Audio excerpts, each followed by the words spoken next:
আমি আসছি ডল স্লাজে রং করতে। কি রং করতে আসতো? চুল। চুল রং করতে আসতো? সাথে কাকে নিয়ে আসতো? বোনকে। কোথায় তোমার বোন? এই যে আচ্ছা, তুমি কি করবা? চুল কালার করবো। চুল কালার করবা? আচ্ছা, রিয়ামণি আসছে আমাদের কাছে আজকে চুল কালার করার জন্য, এবং সাথে হচ্ছে ওর বোনের অনেক দিনের শখ, চুল স্ট্রেট করার ইচ্ছা ছিল। তারপর চুলটা শ্যাম্পু করার পরে দেখলাম ওর চুলটা নর্মালি ভালো স্ট্রেট আছে, তো ও বলতেছে আপু তাহলে আমার চুলটা স্ট্রেট করার দরকার নেই, আমাকে কালার করে দেন।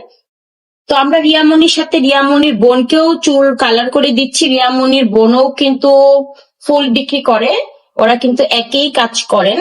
তো যারা বলেন যে রিয়ামণি ভাইরাল আমি দেখে ভাইরাল হয়েছি, রিয়ামণির ও কাজ, তো আর ভাইরাল হয় নাই। এই তো শুনেছেন এখন। তো ওর বোন ভাইরাল হয়নি, বাট ওর বোনকেও কিন্তু আমরা চুলটা কালার করে দিচ্ছি।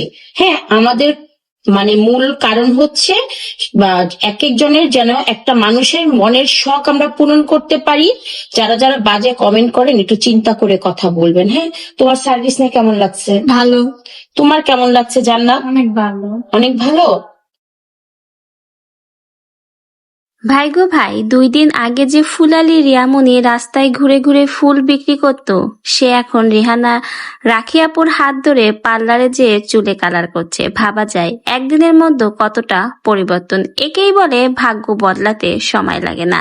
যেমন রেহানা রাখি আপুর হাত ধরে রিয়ামণি এবং তার পরিবারের ভাগ্যই বদলে গেল। আজকে রিয়ামণি পার্লারে চুল কালার করতে গেছে, সাথে কিন্তু নিয়ে গেছে তার বোনকে। বলতে গেলে এখন রিয়ামণির পরিবারের প্রত্যেকেই ভাইরাল। রিয়ামণির বাবা মা সহ প্রত্যেকেই যেন নতুন নতুন ভিডিওর মাধ্যমে এখন ভাইরাল হচ্ছে। ভাগ্য খুলে গেল রিয়ামণির পরিবারের সকলের, তাও আবার রেহানা রাখি আপুর হাত ধরে। রেহানা রাখি আপু কিন্তু রিয়ামণির জন্য একটা ভালো ভবিষ্যৎ তৈরি করেছে, তাকে ভাইরাল একজন কন্টেন্ট ক্রিয়েটার বানিয়ে দিয়েছে। পরবর্তীতে সে কিন্তু ভালো ইনকামও করতে পারবে এবং নিজেই তার জীবনযাত্রার পরিবর্তন করতে পারবে। রিয়ামণির জন্য আজকে রিয়ামণির পরিবারের ভাগ্যের চাকাও ঘুরে গেল। বলতে গেলে মিরাক্কেল, লটারি পেয়ে গেছে রিয়ামণি।